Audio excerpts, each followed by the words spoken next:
और एक बड़ी खबर इस वक्त की जो आ रही है उसका रुख करेंगे। ये बड़ी खबर गुना घटना को लेकर एक्शन में है ज्योतिरादित्य सिंधिया। तो गुना घटना को लेकर एक्शन ज्योतिरादित्य सिंधिया और पीड़ित परिवार से उन्होंने फोन पर बात की है। कैबिनेट मंत्री महेंद्र सिंह सिसोदिया ने फोन पर उनकी बात कराई। आपको बता दें कि ज्योतिरादित्य सिंधिया ही वो शख्स थे जिन्होंने इस घटना को लेकर सीएम शिवराज सिंह चौहान से कार्रवाई की बात कही थी, कार्रवाई की मांग की गई थी।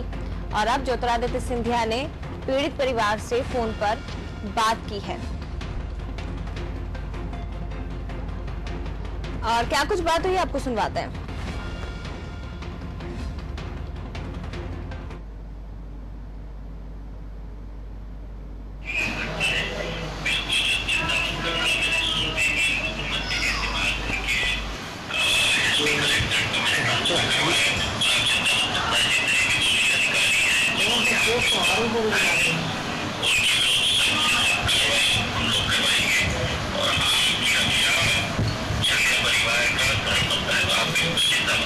राजी नहीं कर रहे चिंता आप लोग हैं, हम चिंता नहीं कर रहे मगर मुकदमा हम पे कायम करता सर जी हमारी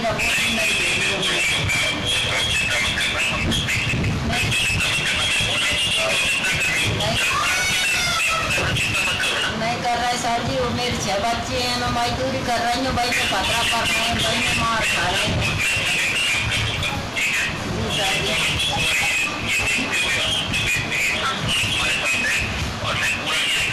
सर जी। मेरी ये देखने बेदाने मेरे बच्चे ने थोड़ी थोड़ी जमीन हो जाए तो मेरे बच्चे कर खाएंगे, कोई सहायता मिल जाए मेरे को।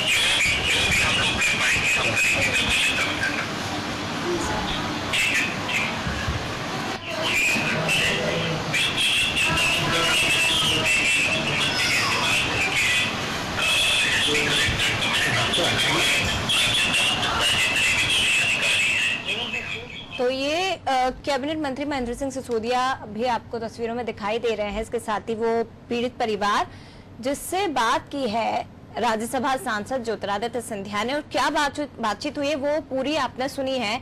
हर संभव मदद का आश्वासन परिवार को दिया गया है। कहा गया है कि आप बिल्कुल चिंता ना करें, जो भी सरकार से बनेगा वो तमाम सुविधाएं आपको पहुंचाई जाएंगी, न्याय किया जाएगा। ये बात भी सांसद ज्योतिरादित्य सिंधिया की तरफ से कही गई है। और हमारे साथ पॉलिटिकल एडिटर मनोज वर्मा जी फोन लाइन पर और भी ज्यादा बात करने के लिए जुड़ गए हैं। मनोज जी, ज्योतिरादित्य सिंधिया ऐसे शख्स थे जिन्होंने इस पूरे मामले को लेकर शिवराज सरकार से सबसे पहले तत्काल कार्रवाई की मांग की थी, और अब पीड़ित परिवार से उन्होंने फोन के जरिए बात की है और कहा है कि जो भी संभव मदद होगी वो देंगे, न्याय दिलाएंगे, चिंता ना करे पीड़ित परिवार। इसे किस तरह से देखा जा सकता है, क्योंकि यहाँ से सांसद भी रह चुके हैं ज्योतिरादित्य सिंधिया। सांसद रहे, लंबे समय से क्षेत्र से उनका जुड़ाव है। सबसे बड़ी बात है कि ग्वालियर चंबल अंचल में 16 सीटों पर उपचुनाव होना है, जहाँ पर दलित वोट कई जगह निर्णायक स्थिति में है। तो कांग्रेस इस मुद्दे को हाईजेक करना चाहती है, तो इसकी हवा निकालने के लिए सिंधिया आगे आए हैं। हमने देखा कि शिवराज सिंह चौहान ने सबसे पहले आईजी, कलेक्टर, एसपी को हटाया, इसके बाद 6 पुलिसकर्मी सस्पेंड कर दिए गए। 2 सदस्यीय जांच टीम वहाँ पहुंच चुकी है, जिसमें अजाक डीआईजी आईपी अरजरिया, इसके बाद डीआईजी AK पांडे हैं। वो दोनों गुनाह में उन्होंने 2 घंटे तक जो पुलिस है राजू, उसकी पत्नी और माँ से बातचीत की थी। बीजेपी ने इस मामले में दिग्विजय सिंह पर भी हमलावरों को अपनाया है। बीडी शर्मा जो कि बीजेपी के प्रदेश अध्यक्ष हैं, उन्होंने पूर्व मुख्यमंत्री दिग्विजय सिंह की भूमिका की जांच की मांग की। उन्होंने इस मामले में शिवराज सिंह चौहान को भी पत्र लिखा है। उन्होंने कहा है कि आखिर 36 एकड़ गप्पू पार्टी ने जमीन पर कब्जा करने की हिम्मत जुटाई थी। तो इसको बीजेपी नए ट्विस्ट देने की कोशिश में है कि ये जो कुछ भी घटनाक्रम हुआ है वो कांग्रेस से जुड़े लोगों द्वारा कांग्रेस के इशारे पर किया है। सबसे बड़ी बात यह है कि इस मामले को राष्ट्रीय स्तर पर तोड़ दिया जा रहा है। हमने देखा सबसे पहले राहुल गांधी ने इसको लेकर ट्वीट किया, फिर बसपा सुप्रीमो मायावती मैदान में उतरी, क्योंकि बसपा भी मध्य प्रदेश की जो उपचुनाव होना 24 सीटों पर, वहाँ उन्होंने अपने उम्मीदवार उतारने की घोषणा कर दी है। इसके साथ ही कांग्रेस ने एक घटना के लिए जांच दल बनाया है, जिसमें अनुसूचित जाति, अनुसूचित जनजाति और अन्य पिछड़ा वर्ग के नेताओं को लिया है, जिसमें अजय के फूल सिंह बरैया जो कि अभी राज्यसभा का चुनाव हारे हैं और भांडेर से संभावित उम्मीदवार है कांग्रेस से। सुरेंद्र चौधरी हैं जो कि कांग्रेस के कार्यकारी अध्यक्ष और पिछला चुनाव हार चुके हैं। इसके साथ ही बाला बच्चन जो कि कांग्रेस के कार्यकारी अध्यक्ष हैं, पूर्व मंत्री हैं। हीरालाल अलावा जो कि JS के हैं, आदिवासी हैं।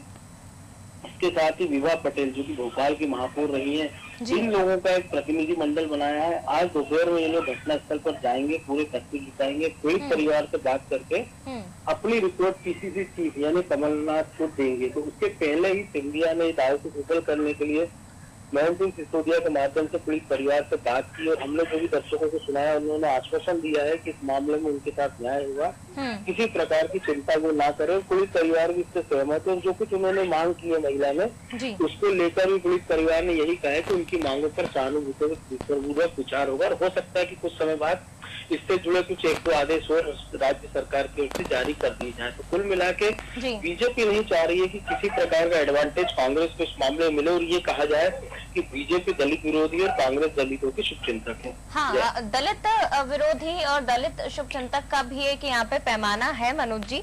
इसके साथ ही कल भी हमने जब इस मुद्दे पर बात की थी तो आपने भी ये जानकारी दी थी, क्योंकि उपचुनाव है तो बहुत ज्यादा जरूरी है कि ऐसे मुद्दे ना ही बीजेपी छोड़ना चाहेगी ना ही कांग्रेस, इसीलिए कांग्रेस भी इस पूरे मामले को लेकर एक्टिव मोड में नजर आ रही है। खुद की टीम गठित करी जो आज पहुंचेगी गुना, पीड़ित परिवार से बात करेगी। इधर दूसरी तरफ ज्योतिरादित्य सिंधिया ने भी बात की है पीड़ित परिवार से, सीएम ने भी तत्काल इस मामले में कार्रवाई की है। तो एक कहा जा सकता है कि एक बहुत बड़ा मुद्दा शायद बीजेपी कांग्रेस के हाथ में है और भुनाना चाहते हैं इसे दोनों। बिल्कुल, देखिए चुनाव का समय है तो इस प्रकार के मुद्दे आएंगे और कई बार क्या होता है कि कई बार जो पॉलिटिकल पार्टियां उनको पता ही नहीं चलता, जो नीचे का अधिकारी हैं वो इस प्रकार की सरकार की फजीयतें करा देते हैं। जैसे इसी मामले में कि हो सकता है संभवतः इसलिए नहीं मारा हो पुलिस कर्मियों ने कि वो दलित हो, लेकिन उनका जो व्यवहार था वो किसी प्रकार से अक्षम्य अपराध कह सकते हैं, तो जिसका खामियाजा कलेक्टर, एसपी और आईजी को भुगतना पड़ा। हमने झुंड की खबर बताई थी कि जिसमें कि पीआर गोयल ने लिख दिया था शिकायत का दिमाग खराब है, जो हैंडपंप खराब करने की वो बात कर रहा है, उस हैंडपंप को उखाड़ कर उसके सीने में घुसा देना चाहिए।